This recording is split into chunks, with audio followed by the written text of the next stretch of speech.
রক্তক্ষয়ী সংঘর্ষে মুক্তিযোদ্ধাদের কাছে দিশেহারা হয়ে আত্মসমর্পণ করে পাকিস্তানি বাহিনী। একের পর এক মুক্ত হতে থাকে দেশের বিভিন্ন জেলা। টানা ৩৬ ঘণ্টা যুদ্ধ শেষে আজকের দিনে শত্রুমুক্ত হয় মাদারীপুর। একই দিনে পাক বাহিনীকে হটিয়ে ময়মনসিংহের দখল নেন মুক্তিযোদ্ধারা। প্রতিনিধিদের পাঠানো তথ্যচিত্রে আরও জানাচ্ছেন আব্দুল হামিদ। ডিসেম্বরের শুরুতেই মাদারীপুরের মুক্তিযোদ্ধাদের কাছে পরাস্ত হতে থাকে পাক বাহিনী ও তাদের দোসররা। উপায় না পেয়ে জেলার এআর হাওলাদার জুট মিলের ক্যাম্প থেকে পালিয়ে যাবার কৌশল খুঁজতে থাকে তারা। ১০ ডিসেম্বর রক্তক্ষয়ী যুদ্ধ শেষে আত্মসমর্পণ করে হানাদার বাহিনী। বিজয়ের পতাকা ওড়ে মাদারীপুরে। মুক্তিযোদ্ধাদের সেসব আত্মত্যাগকে শ্রদ্ধাভরে স্মরণ করে মাদারীপুরবাসী।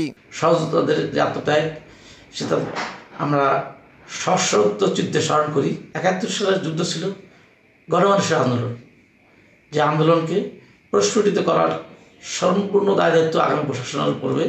১০ ডিসেম্বরের স্মৃতির পাতা উল্টে এই মুক্তিযোদ্ধা জানান, দিনটি আনন্দের হলেও সেদিন অনেক সহযোদ্ধাকে হারাতে হয়েছিল তাদের।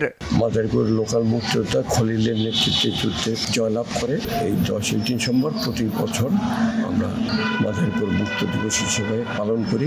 ১৯৭১ সালের এই দিনে হানাদার মুক্ত হয় আরেক জেলা ময়মনসিংহ। ১০ ডিসেম্বর ভোরে এফজে সেক্টরের অধিনায়ক ব্রিগেডিয়ার সান সিং বাবাজিকে সঙ্গে নিয়ে মুক্তিযোদ্ধারা সার্কিট হাউসে ভারতীয় পতাকা উত্তোলন করে শত্রুমুক্ত ঘোষণা করেন এই জেলাকে। সমানে গাড়ি আসতেছে আর্মিদের গাড়ি, আর কেউ জানতো না ওরা যে পালাচ্ছে। পরে তো আনন্দ উৎসাল গুলি ফুরানো, তখন এই সার্কিট হাউসে আইসা যে পতাকা উত্তোলন হয়েছে। ৯ মাসের যুদ্ধে এই জেলার ১৫০ মুক্তিযোদ্ধা শহীদ হন। জাতি গঠনে নিঃস্বার্থভাবে আত্মত্যাগ করা শহীদ মুক্তিযোদ্ধা ও জীবিত বীরদের সঠিক মর্যাদা প্রদানের দাবি এলাকাবাসীর। আব্দুল হামিদ, RTV।